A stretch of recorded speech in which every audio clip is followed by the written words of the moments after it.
Video করতে পারিনি, মারাত্মক লেভেলে বৃষ্টি হচ্ছিল, মানে এত বৃষ্টি হয়েছে দুজনে ভিজে গেছে। এখনও রানাঘাটটাকে ক্রস করি, তারপরে ডিসাইড করবো কোন দিক দিয়ে যাবো, যতটা পারবো ততটা টানবো। Very good morning from Siliguri. আমি সুরজিৎ চলে এসেছি একটি নতুন ব্লগ নিয়ে। আজ বাড়ি যাওয়ার পালা, মানে সিকিম সিরিজটা শেষ পথে। তো আজকে শিলিগুড়ি টু কলকাতা রিটার্ন করবো বাড়ি। তো ভিডিওটা দেখতে থাকো, ছোট্ট ব্লগ বানাবো, বেশি বড় বানাবো না। আশা করি ভালো লাগবে। আর পুরো রাস্তায় যা ইনফরমেশান যা আছে সব কিছু তোমার সাথে শেয়ার করার চেষ্টা করব। তো চলো, বেশি লেট করবো না। ভেবেছিলাম 4টের মধ্যে বেরিয়ে যাবো, আমার 4টে বাজতে এখন 10 মিনিট বাকি। তো আমরা পুরোপুরি রেডি, গাড়িতে লাগেজটা প্যাক করব, তো বেরিয়ে যাবো। তো চলো, রাস্তায় গিয়ে তোমার সাথে কথা হচ্ছে। এমনিতেও অন্ধকার, এখন অত বেশি ব্লগ বানাবো না, একটু আলো ফুটুক, তারপর তোমার সাথে কথা হচ্ছে। চলো, ওম নমঃ শিবায়, হর হর মহাদেব।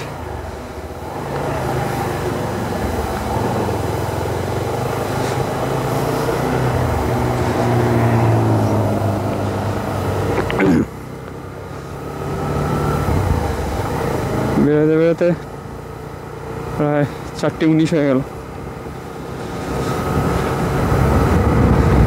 বাগডোগরা থেকে বাঁদিক নিয়ে নেবো, দিয়ে সোজা ডালখোলা। আগেরবারও ঠিক এরকম সময়তেই বেরিয়েছিলাম।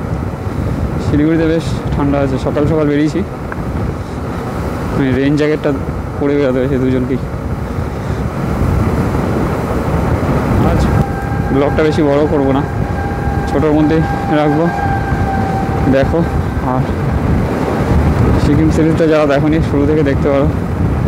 ব্লগটা কলকাতায় শুরু করেছিলাম এই সিরিজের, তাই কলকাতাতে গিয়ে শেষ করব।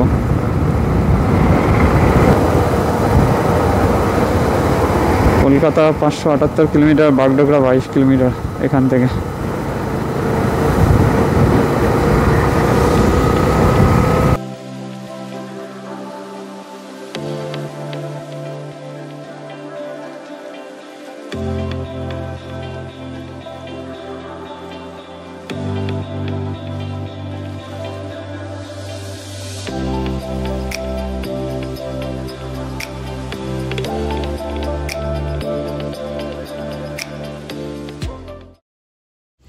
শিলিগুড়ি থেকে বেরোনোর পর প্রায় অনেক লম্বা রাইড করেছি, ভিডিও করতে পারিনি, মারাত্মক লেভেলে বৃষ্টি হচ্ছিল, মানে এত বৃষ্টি হয়েছে দুজনে ভিজে গেছি। লাস্টে ফাকনারবাড়ে একটা থানায় গাড়ি ঢোকাতে হয়েছে, ওখানে দাঁড়িয়েছিলাম, বৃষ্টি একটু থেমেছে।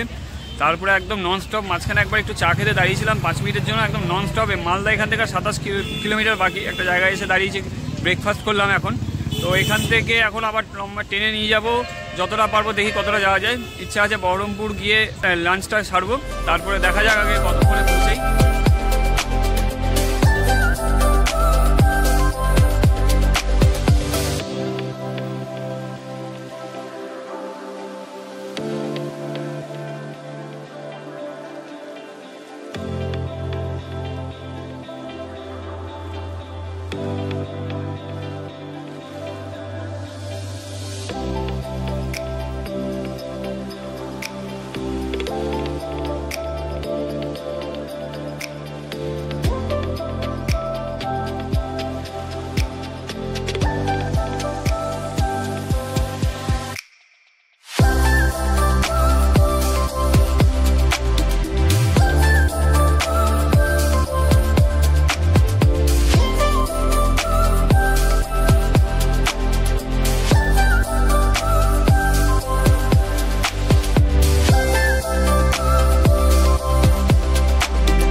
বহরমপুর ঢুকতে প্রায় এখনও 12 কিলোমিটার বাকি আছে।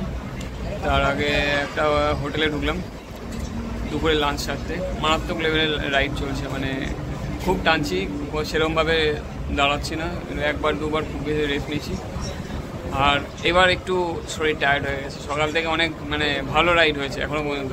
তার কারণ হচ্ছে সকালবেলা শিলিগুড়িতে বেরিয়ে বৃষ্টির জন্য খুব লেট হয়ে গেছিলো, অনেকক্ষণ দাঁড়িয়েছিলাম, ঠিক আছে। তাই এখন খিদে পেয়ে গেছে, ভেবেছিলাম বহরমপুরে গিয়ে লাঞ্চটা করবো, তারপরে ভাবলাম না তার আগেই করে নিই, তাহলে বহরমপুর বাইপাস ধরে বেরিয়ে যাবো, তার ভেতরে ঢুকবো না। তাই এখন লাঞ্চ করতে এসে একটা ধাবায় ঢুকেছি। এখন তোমাদের দেখাই কী কী নিয়েছি লাঞ্চে। আমি ভাত, আর এদিকে চিকেন, ওখানে ও নিয়েছে চিকেন, ওটা কী দিয়েছে গো, চানা আর রুটি, ও এই খাচ্ছে। চলো লাঞ্চটা সারি, তারপরে তোমার সাথে কথা হচ্ছে। লাঞ্চ কমপ্লিট হয়ে গেল, এবার আবার সোজা বেরিয়ে যাবো। দেখি বাইপাস, এখান দিয়ে বহরমপুর বাইপাস ধরবো, বাইপাস ধরে বারাসাতেও ঢুকতে পারি বা কল্যাণীও ঢুকে যেতে পারি। এখনও রানাঘাটটাকে ক্রস করি, তারপরে ডিসাইড করবো কোন দিক দিয়ে যাবো। যতটা পারবো ততটা টানবো। খেয়েছি, মানে শরীর ছেড়ে দিয়েছে, আর আজকে অনেকটাই টানা হয়েছে, সেভাবে কোনো রেস্ট হয়নি। আর আমার যে পিলিয়ান পার্টনার, অবস্থা দারুণ দারুণ স্বাদ দিয়েছে, বলে লাভ নেই। শুধু মানে যে চালায় তার কষ্ট না, যে বসে থাকে তারও বহুত কষ্ট। আর ওর মধ্যেও কোনো ব্যাপার নেই যে অনেকে বলে যে দাঁড়িয়ে পড়ো, এই করো, মানে আমি পাচ্ছি না, ও বলছে চলো আরেকটু এগিয়ে যাই, এরকম ব্যাপার। যাই হোক, ভালো পিলিয়ান পার্টনার না থাকলে লং রাইডে যাওয়া খুব মুশকিল। যাক, থ্যাংক ইউ। চলো আর কথা বাড়াবো না, এগিয়ে যাই, দেখি কোথা দিয়ে ঢুকছি, তোমাদেরকে ইনফরমেশন দিচ্ছি।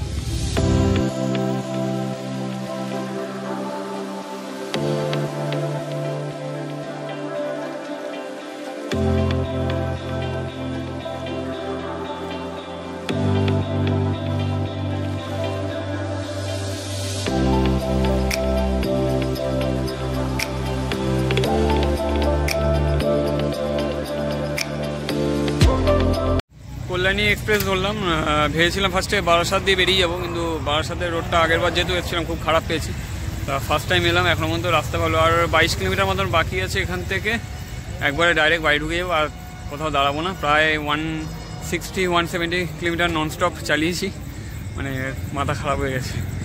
চলো বাড়ি ঢুকে যাই, তারপরে কথা হচ্ছে। ফাইনালি পৌঁছে গেছি বাড়ি। আর ভিডিওটা বেশি বড় করিনি, তার কারণ আমি আগেই বলেছি যে আমার ঢুকতে আর 22 কিলোমিটার বাকি ছিল, আমি আর ভিডিও শ্যুট করিনি। তা বাড়ি পৌঁছে গেছি, মানে 600 কিলোমিটার রাইড করার পরে যখন বাড়িতে এসে বসেছি নিজের বিছানায়, এর চেয়ে আরাম কিছু হতে পারে না। আর শেষমেশ এই রাইডটা মারাত্মক রাইড হয়েছে। পুরো সিকিম সিরিজটা আমাদের কাছে একটা মানে বিশাল আশা ছিল, আগে থেকেই বলছিলাম যে আমরা এক্সাইটেড ছিলাম না, খুব চ্যালেঞ্জিং ব্যাপার ছিল আমাদের কাছে। তো পুরো সিকিম সিরিজটা আমাদের কাছে, পুরো রাইডটাই আমাদের কাছে খুব ভালো কেটেছে, মানে খুব এনজয় করেছি দুজন মিলে। এমনকি 160 সিসি বাইক নিয়ে দুজন মিলে নাথুলা পাস গেছে, এটা আমাদের দুজনের কাছে একটা বড় ব্যাপার। এমনকি আজকেও আসার সময় অনেক, মানে কি বলবো, লাস্ট যখন দাঁড়িয়েছি তার আগে প্রায় 160 কিলোমিটার 165 কিলোমিটার উপরে টানা রাইড করেছি। শিলিগুড়ি থেকে বেরোনোর পরও টানা রাইড করেছি, সেরকম রেস্ট নেইনি, যেহেতু প্রথমে সময় নষ্ট হয়ে যায় বৃষ্টির জন্য। তা সোমাও খুব মানে ভালো সাথ দিয়েছে আমার সাথে, দুজন মিলেই খুব মানে ও সাথ দিয়েছে বলে সম্ভব হয়েছে আমার পক্ষে টানা এতটা রাস্তা। এমনকি পুরো এই সিকিম সিরিজের পুরো রাইডে ও খুব ভালো সাথ দিয়েছে।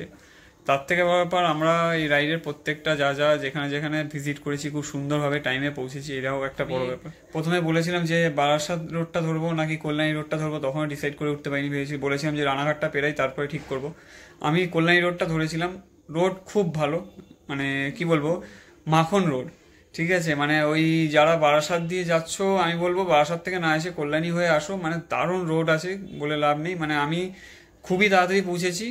আর মানে আমি যদি জানতাম প্রথমে, তাহলে হয়তো আমি প্রথম দিন যখন বারাসাত হয়ে গেছিলাম, না হলে আমি কল্যাণী হয়েই যেতাম। এটাও বলে রাখি যে আমি ফার্স্ট টাইম এলাম, যাক রাস্তা পুরোটাই কমপ্লিট হয়ে গেছে। একটু সোদপুর মোড়, মানে মুড়াগাছা না সোদপুর মোড়, এটা যাই হোক বলছে, ওই অবধি রাস্তা পুরোটাই কমপ্লিট হয়ে গেছে। তা ওই রাস্তাটা খুব ভালো ছিল। তো তোমরা এই ভিডিওটা দেখো, লাইক কমেন্ট করো, এমনকি যারা যারা প্রথম থেকে দেখোনি তারা প্লিজ ভিডিওগুলো দেখো, আশা করি ভালো লাগবে। আর যারা যারা এখনও পর্যন্ত চ্যানেলটিকে সাবস্ক্রাইব করোনি, তো প্লিজ সাবস্ক্রাইব করো। চলো তাহলে ভিডিওটা, এই ব্লগটা, এই সিকিম সিরিজটা এখানেই শেষ করছি। আবার দেখা হবে কোনো না কোনো একটা ব্লগে।